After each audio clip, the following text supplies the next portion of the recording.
वक्त जैसा कि आप देख सकते हैं कि कानपुर में पार्षदों और मेयर के बीच जिस तरीके से गर्मा गर्मी है, उसने राजनीति माहौल में इस तरीके से माहौल बदल दिया है कि जनता की समस्याओं से बढ़ के उनके आपसी बयान हो गए। आज इसी बीच हमारे बीच में वार्ड 63 के पार्षद पति हमारे बीच मौजूद हैं। हम इनसे बातचीत करेंगे और जानेंगे क्या कुछ अंदरूनी मामला है और क्या ऐसी स्थिति आई जिससे यह माहौल उत्पन्न हुआ। सबसे पहले हम आपसे ये पूछना चाहेंगे कि प्रेस कॉन्फ्रेंस हुई और आप नहीं थे और इतने दिन बाद आप मीडिया के सामने आए हैं, इसकी वजह? प्रदीप जी, सर्वप्रथम तो मैं मीडिया के सामने पहले भी नहीं आया था और आज भी आना नहीं चाह रहा था, क्योंकि जो बातें कमरे में बैठकर हो सकती, जो बातें घर पर बैठ कर हो सकती, वो बातें मीडिया के समक्ष नहीं हो सकती हैं। और जैसा आपने पूछा कि उस दिन प्रेस कॉन्फ्रेंस हमारे पार्षद दल के नेता बड़े भाई नवीन पंडित जी के द्वारा हुई, मैं नहीं उपस्थित हुआ, तो किन्हीं कारणों मेरे पर्सनल कार्यक्रम थे जिस वजह से मैं नहीं जा पाया। तो इसका मतलब ये नहीं कि मैं किसी घटनाक्रम में सम्मिलित नहीं हूँ या किसी माननीय महापौर जी के साथ में नहीं हूँ। तो मैं आपको बता देना चाहता हूँ, महापौर जी के साथ मैं हर तरह से खड़ा हूँ और महापौर जी के साथ खड़ा क्या हूँ, मैं सत्य के साथ खड़ा हूँ। जिसके साथ सत्य है उसी के साथ समर्थन में खड़ा हूँ। आज वर्तमान में हमारे जो 6 पार्षद भाई बहन हैं, मेरी अपनी व्यक्तिगत सोच कहती है कि वो जिस राह को पकड़े हुए वह राह गलत है। अगर उनको किसी प्रकार की कोई महापौर जी से शिकायत है, कोई परेशानी है, तो क्यों नहीं वो महापौर जी के साथ बैठ करके घर में बात कर लेते हैं। महापौर जी को तो पूरा शहर कहता है, हम सब के लिए वो माता जी हैं और जब हम लोग उनको एक माँ स्वरूप मानते हैं तो कौन बेटा अपने माँ के साथ बैठकर बात करना पसंद नहीं करता। क्या मीडिया में आके पेपरबाजी करके और माननीय मुख्यमंत्री जी के कार्यक्रमों में आकर के डिप्टी सीएम माननीय श्री केशव मौर्य जी के समक्ष पेपरबाजी करके ये करना क्या चाह रहे हैं? किसी समस्या को ये उजागर कर रहे हैं कि अपनी लोकप्रियता को बढ़ाने के लिए प्रोपोगंडा रच रहेंगे।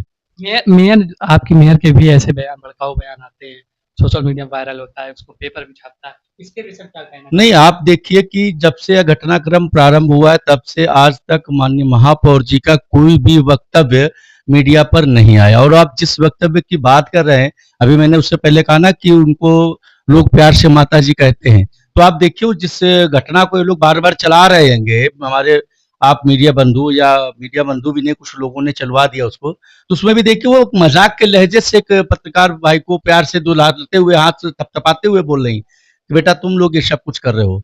तो उसको आप एक राजनीतिक मुद्दा मान लीजिए और उसको राजनीतिक मुद्दे से चलाइए। इसमें पार्षद के औकात की बात अब एक शब्द को लेके पकड़ लिए कि औकात का शब्द, उससे पहले और आखिरी की घटना किसी ने नहीं चलाई।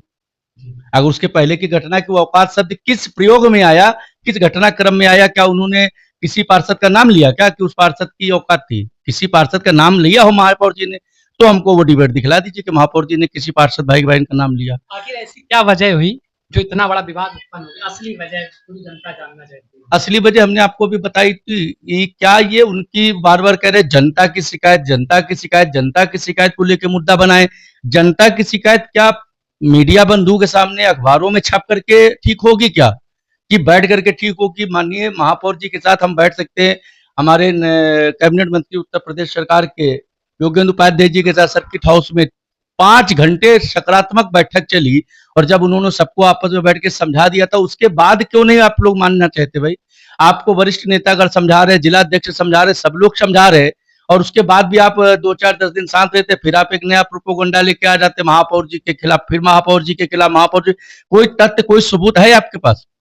आप या तो खुल के बोल दीजिए कि भाई आप विधानसभा चुनाव लड़ना चाहते हैं इसलिए लोकप्रियता बढ़ाने के लिए आप ये सब रायता फैला रहे हैं। आपके अनुसार क्या लगता है, ये जनता हितों के लिए लड़ाई है कि राजनीतिक मतभेद? नहीं, मेरे को तो नहीं लगता जनता हितों की लड़ाई। जनता हित की लड़ाई घर पर बैठ के माननीय महापौर जी के साथ, संगठन सर्वोपरि है, संगठन की हम सब लोग संतान हैं, संगठन के साथ एक बंद कमरे में बैठ करके बात होनी चाहिए। और संगठन भी इसलिए क्योंकि हमारा संगठन भारतीय जनता पार्टी केवल भारत में नहीं, विश्व की सबसे बड़ी पार्टी है, लोकतांत्रिक पार्टी है और लोकतांत्रिक पार्टी के ये छोटी मोटी घटनाएं घर पर बैठ करके सॉर्ट आउट होनी चाहिए, अखबारों में या पेपर में नहीं होनी चाहिए। जिस तरीके से इस समय राजनीति माहौल में गर्मा गर्मी है, इससे जनता के विकास में या नगर निगम कार्य कितना प्रभावित है? जिस तरह की घटनाक्रम चल रहा है इस तरह से तो जनता का नुकसान उन वार्डों में तो हो ही रहा है लेकिन वो उस पर भी राजनीतिकरण कर रहे हैं कि हम इस तरह चिल्लाते रहेंगे तो हमारे क्षेत्र की जनता को गुमराह वो अपनी क्षेत्र की जनता को कर रहे हैं कि साहब हमको संगठन ने टिकट देगा तो हम निर्दलीय जीत के आ जाएंगे, इसलिए उस टाइप का प्रोपोगंडा वो चला रहे हैं लगातार। क्या मानते हैं, क्या ऐसा ऐसा क्या स्थिति पैदा हो जाए कि ये नगर निगम का जो कार्य प्रणाली है, ये फिर से पुनः सदन लगे, पुनः लोग बैठे, कितना कितने हद तक कि इन लोगों का मतभेद या चलना विवाद सही हो? मैं समझ नहीं पा रहा हूँ, मैं भी छोटा सा कार्य करता हूँ भारतीय जनता पार्टी का, लेकिन मैं अपनी समझ से कह रहा हूँ, मेरा व्यक्तिगत बयान ये हो सकता है। उसमें से एक थोड़ा सा और जोड़ना चाहूंगा, संगठनात्मक मतलब आपका संगठन, भाजपा संगठन ने भी हाथ खड़े कर दिए, नहीं ऐसा नहीं, कानपुर के जिला संगठन ने भी हाथ नहीं खड़े कर ऐसा नहीं, ऐसा नहीं है, मैं उसी उसी बात पर आ रहा था, कोई संगठन कहाँ से खड़ा कर देगा हाथ। अभी मैंने आपको बोला ना कि संगठन हमारा सर्वोपरि है, संगठन देश नहीं विश्व की सबसे बड़ी पार्टी है, तो उसने हाथ कहाँ खड़े कर दिए। मैं उसी विषय पर तो आपके बात समक्ष रखना चाह रहा हूँ कि मैं अपने संगठन के सर्वोच्च और वरिष्ठ पदाधिकारियों से, बड़े नेताओं से, सम्मानित जिलाध्यक्ष, क्षेत्रीय अध्यक्ष जी, प्रदेश अध्यक्ष जी व और भी वरिष्ठ पदाधिकारियों से आग्रह करूंगा कि इस घटनाक्रम पर रोक लगाई जाए। बहुत जल्द पूरा उत्तर प्रदेश चुनावी समर में जाने वाला है और मैं समझ नहीं पा रहा हूँ ये 6 भाई बहन भारतीय जनता पार्टी को नीचे डुबोने के लिए कैसे ये सीटें कम हो जाए, इस तरह की घटनाक्रम अखबारों में जाएगा तो जनता जनार्दन का स्वाभाविक है कि कहीं ना कहीं से मन विचलित तो होगा। ये भाजपा को बढ़ाने के लिए काम कर रहे हैं कि भारतीय जनता पार्टी का नाम लेके भारतीय जनता पार्टी को डुबोने का कार्य कर रहे हैं हमारे पार्षद भाई बहन। मैं समझ नहीं पा रहा हूँ। इस पर मेरी वरिष्ठ जनों से अपील है, निवेदन है, प्रार्थना है कि इस घटनाक्रम को शीघ्रतम बैठ करके सॉर्ट आउट करना चाहिए और बैठ करके समझाना चाहिए। एक अभी भी सवाल जनता के मन में उमड़ रहा है, ऐसी क्या बात हुई सदन में या फिर ऐसा क्या मुद्दा रहा जो आज ये छोटी सी बात पूरा नेशनल लेवल तक की पहुंची? ये तो क्यों ना सदन की ही कार्रवाई निकाल ली जाए तो दूध का दूध पानी का पानी हो जाएगा। चूंकि जब जब सदन हुए, फिलहाल तो मैं इस बार सदन के अंदर नहीं हूँ, हमारी धर्मपत्नी जी हैं, तो मैं बहुत अच्छा नहीं बता पाऊंगा। मैं वही बता पाऊंगा जो छाया पत्रों में और मीडिया बंधुओं के द्वारा जानकारियों में आया कि मैंने अक्सर ये पाया है कि जब जब भी सदन हुए, हमारे ये पार्षद भाई बंधु सदन की मर्यादा को तार तार करने के लिए कहीं कोई कटआउट लेके आ जाते, कहीं बनियान पहन के आ जाते, किसी ना किसी बिंदु पर ये कोई ना कोई काम करते। समझ में नहीं आता ये विपक्ष के पार्षद भाई करें तो ठीक में, सत्ता पक्ष के पार्षद होकर के कटआउट लेके आ जाना, बनियान पहन के आ जाना, हो हल्ला करना, ये सब करके उनका कहना है कि हम पैर लगी, तो इसमें पहले की क्या होता है? पहले की करने के लिए आपसे कहा किसने?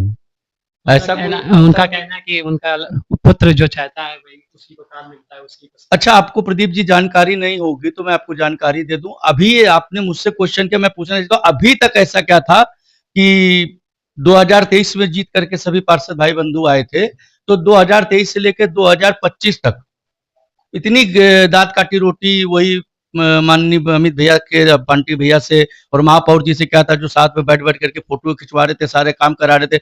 और एकदम से क्या हुआ ये 4 महीने में कि महापौर जी करप्ट हो गई, बंटी भैया करप्ट हो गए। अभी तक क्या वो ईमानदार थे जो ये उनके साथ घूम रहे थे?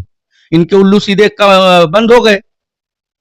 बंटी भैया ने या महापौर जी ने गलत कार्यों पर रोक लगा दी तो मतलब ये दुश्मन हो गए। गलत का जो भी विरोध करेगा वो विरोधी। चुनाव आने में बहुत ही समय, अभी कुछ समय बचा हुआ, क्या लगता है ये क्या राजनीति सुबह है आपसी इसमें मतभेद का क्रिएट करती है? हाँ, इसमें कोई दो राय नहीं, साफ साफ नजर आ रहा है कि इसमें राजनीतिक उठापटक चल रही है।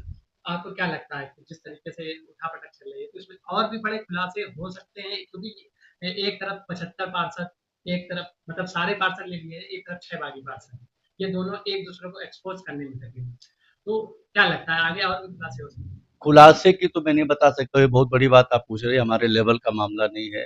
लेकिन मैंने चाणक्य नीति में पढ़ा है कि जब कभी भी किसी राजा की अत्यधिक निंदा होने लगे तो यह जान लीजिए कि वो राजा सही दिशा पर चल रहा है।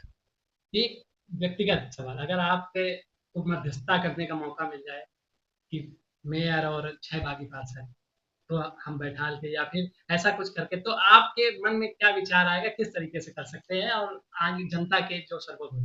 देखिए, पहले तो मेरी हैसियत ही नहीं कि मैं मध्यस्थता कर सकूं, क्योंकि जब हमारे पार्टी के वरिष्ठ नेता अगर क्षेत्रीय अध्यक्ष जी, जिलाध्यक्ष जी और कैबिनेट मंत्री हो गए तो उपाध्यक्ष जी जैसे वरिष्ठ नेतागण बीच में मध्यस्थता कर चुके हैं और उसके बाद भी कोई हल नहीं निकल रहा है, तो मेरी मध्यस्थता का कोई सवाल ही नहीं उठता हैगा।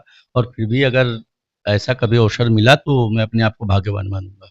इस विवाद के लिए आखिरी क्या संदेश देना चाहेंगे? आखिरी संदेश मैं अपने उन 6 भाई-बहनों से निवेदन करूँगा, आग्रह करूँगा कि हम सभी लोग भारतीय जनता पार्टी के सिपाही हैं और अगर सच्चे सिपाही हैं तो पार्टी सर्वोपरि होनी चाहिए। छोटे-मोटे मतभेदों को भुला करके जनहित में, पार्टी हित में कार्य को प्रारंभ करते हुए इन सभी विवादों को बैठ के सॉल्ट आउट करें, ना कि सड़कों पर। जैसा कि आपने सुना वार्ड 63 के पार्षद प्रतीक का बयान, जो कि इस समय 75 वर्सेस 6, जी हाँ, बागी पार्षदों वर्सेस मेयर के घमासान पे था और भी लगातार हमारे साथ इसी मुद्दे पे बने रहिए। कैमरामैन रवि के साथ मैं Pradeep Mishra, news MPD live.